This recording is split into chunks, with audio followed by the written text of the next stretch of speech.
and welcome to News Bulletin. I'm Dania Nizam. The People Assembly listened in a session headed by Mohammed Jihad Laham to the financial statement concerning the draft law that include the general budget of 2014 fiscal year, which is estimated at 1390 billion Syrian pounds. The Assembly agreed on the draft budget to be 10 billion Syrian pounds compared to the budget being taken in 2013 that was 1,108 billion Syrian pounds. The draft budget to the investment projects estimated at 380 billion Syrian pounds, while it was in the year 2013 275 billion Syrian pounds, with an increase of 105 billion Syrian pounds. The Assembly also estimated the social support draft budget to be 615 billion Syrian pounds, with an increase of 103 billion Syrian pounds of the current year. The Finance Minister, Dr. Ismail, pointed out that the draft budget for 2014 came in accordance with the development and circumstances witnessed by the Syrian economy and the crisis the country is going through, taking into consideration the great increase of many goods and service prices, especially medicine and fuel. The minister asked to study ways to provide new job opportunities to reduce the unemployment and support several commodities to ease the crisis effect and the living conditions on the citizens.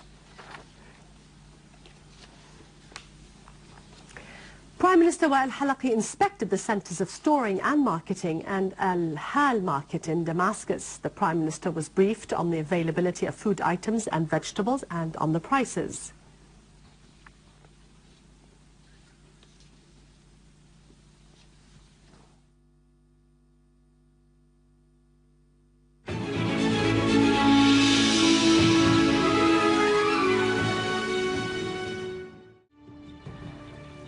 In Saudi Arabia, fire raged in Buraydah prison in the north amidst news about acts of disruption whose motives were remained unknown, while 2 people were wounded when Al-Saud forces opened fire.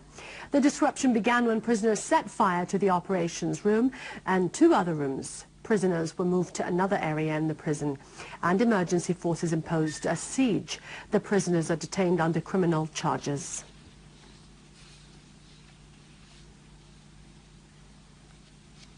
In Bahrain, demonstrations broke out in several areas to condemn the act of summoning Secretary General of the Opposition National Accord Association, Sheikh Ali Salman, by Al-Khalifa police, describing the measure as a brazen act aimed at targeting all free men and confiscating their right of political work, pointing out that this irresponsible action indicates the mentality of revenge that dominates the ruling party in Bahrain. The National Democratic Opposition asserted that the act of summoning Sheikh Ali Salman for investigation is a new measure, proving that the Bahraini regime continues in its security solution to strike the peaceful popular movement calling for political, social and economic reforms.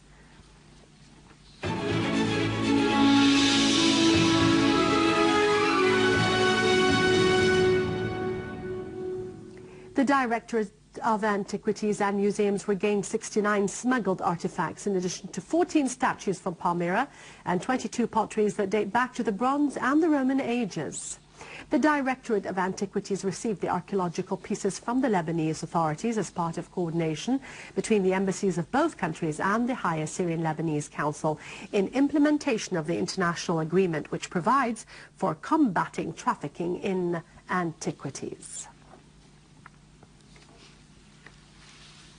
With this, we end the news for today. Thank you for watching us. For more details about Syria and the region and to view this bulletin again, you can always visit our website in English, syriaonline.sy. Now, after the break, it's over to our business and market news with Vani Konijian.